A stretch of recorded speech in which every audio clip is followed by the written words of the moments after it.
The Keys and the Silence, a history of the Papal Conclave, and the men who may inherit the chair of St. Peter.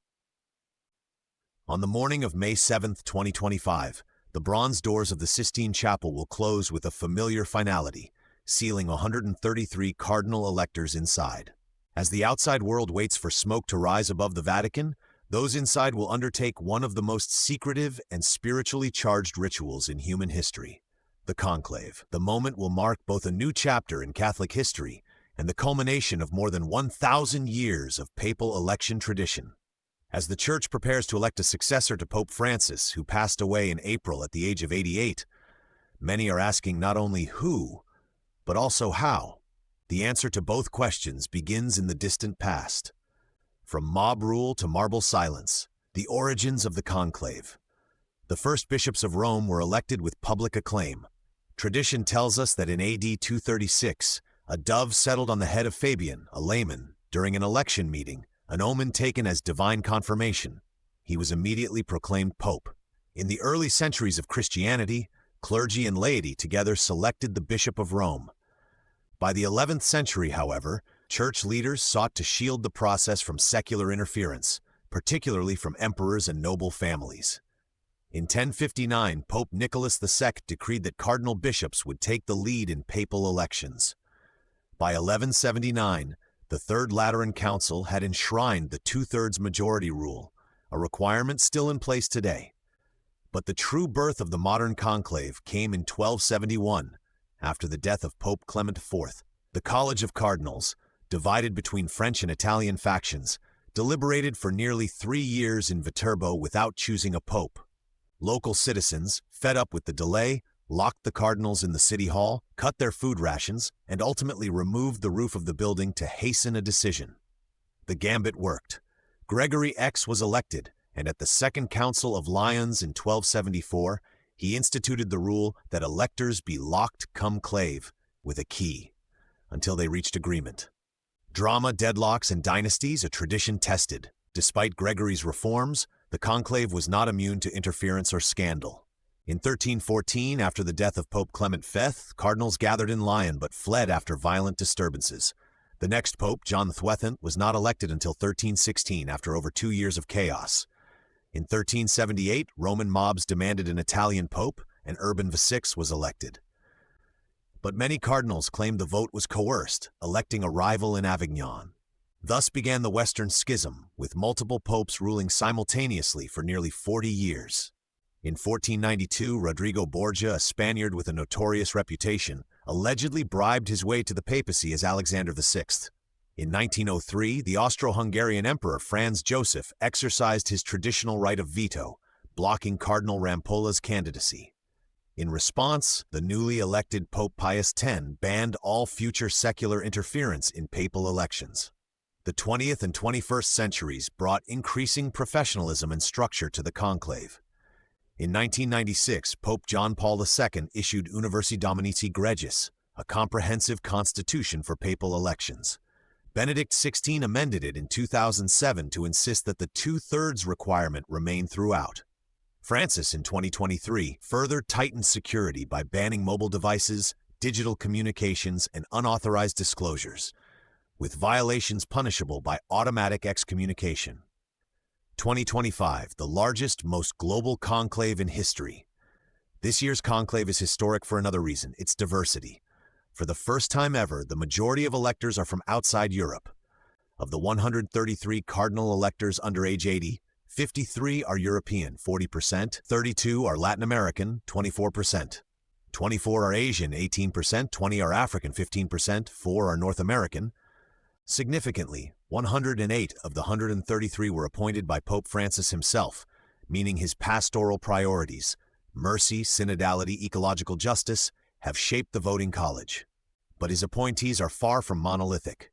Behind the frescoed ceiling of the Sistine Chapel lies a spectrum of views, from traditionalists to reformers, diplomats to evangelists. Inside the ritual, secrecy and symbolism. Once inside the Sistine Chapel, the cardinals are cut off from the outside world. Phones and tablets are confiscated. Surveillance countermeasures are deployed. After the call of extra omnes, everyone out, only electors remain. Each ballot is a deeply personal act. A cardinal writes his chosen name on a slip of paper, folds it, and carries it to the altar. There, he swears an oath and places the ballot into a chalice. Votes are counted and read aloud by rotating scrutineers. After each round, the ballots are burned. Black smoke signals an inconclusive vote. White smoke indicates a new pope.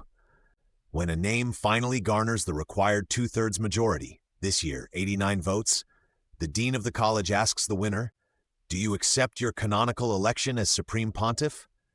If the man accepts, he chooses a papal name and is led to the Room of Tears, a small chamber where he dons white papal vestments and gathers his composure. Moments later, the senior cardinal deacon appears on the balcony and proclaims, "Habemus Papam," we have a pope. The front-runners to succeed Pope Francis. As speculation mounts, several cardinals have emerged as likely contenders, or papabili. While no one can predict with certainty, here are the names most frequently mentioned by Vatican watchers. Cardinal Pietro Parolin, Italy, age 70. Role, Secretary of State. Profile, an experienced diplomat. Parolin has long been considered the Vatican's top bureaucrat. He led negotiations with China and efforts related to Ukraine. Seen as competent and pragmatic, he appeals to moderates. Strengths, curial experience, international connections, continuity without radical change. Challenges, tainted by associations with the Vatican's financial scandals, especially the London real estate affair. Cardinal Luis Antonio Tagle, Philippines, 68, role, pro-prefect for evangelization. Profile, often dubbed the Asian Francis, Tagle is known for his warmth, humility, and media-savvy charisma. He is a favorite among progressives and Global South bishops. Strengths, popular with laity, multicultural background, synodal vision. Challenges, lack of curial leadership experience, conservative pushback. 3. Cardinal Matteo Zuppi, Italy, 69, role, Archbishop of Bologna, President of Italian Bishops' Conference. Profile, a pastor and peace envoy, Zuppi has represented the Vatican in both Ukraine and Russia. A member of the Sant'Egidio community, he is seen as a continuation of the Francis approach with more local roots. Strengths, pastoral credibility, diplomatic skill, Italian consensus. Challenges, viewed by traditionalists as overly progressive. Cardinal Fridolin Ambongo, DR Congo, 65, role, Archbishop of Kinshasa, President of SICAM. Profile, a voice for ecological justice in the Global South, Ambongo has grown in stature amid climate and social advocacy. Strengths, represents Africa's rise in the church, pastoral and moral authority. Challenges, limited experience in Vatican administration. 5. Cardinal Claude Hollerich, S.J., Luxembourg, 66, role, General Relator of the Synod on Synodality. Profile, a Jesuit and polyglot, Hollerich is a leading voice for church reform. Strengths, deep theological grounding, close ties to Francis. Challenges, seen by critics as too progressive, especially on hot-button issues like LGBTQ inclusion. 6. Cardinal Robert Serra, Guinea, 79, role, former prefect for divine worship. Profile, a hero to conservatives and traditionalists. Serra is a strong advocate for liturgical orthodoxy and spiritual silence. Strengths, theological clarity, admired in Africa and by Latin Mass communities. Challenges, age nearly 80, confrontational tone, viewed as divisive. Beyond the ballot, why this conclave matters. The next pope will inherit not just the mantle of Peter, but a divided, globalized church navigating enormous challenges.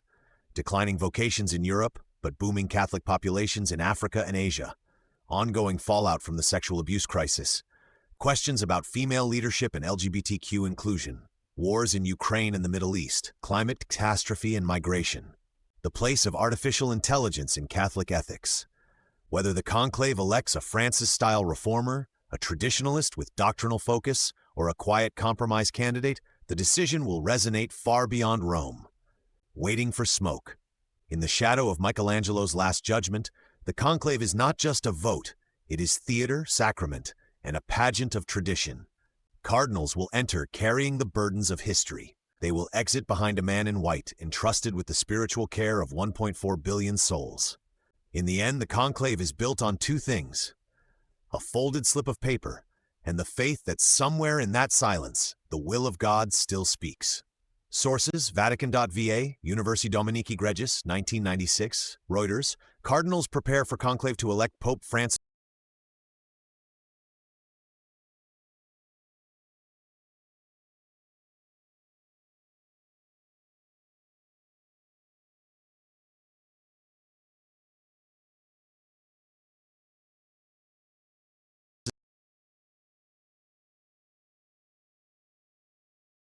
successor, April-May 2025, Catholic News Agency. Who are the cardinals who will choose the next pope?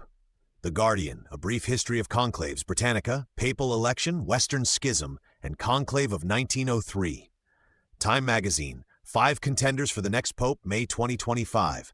National Catholic Reporter, Cardinals reflect on legacy of Pope Francis and future of the Church, April 2025.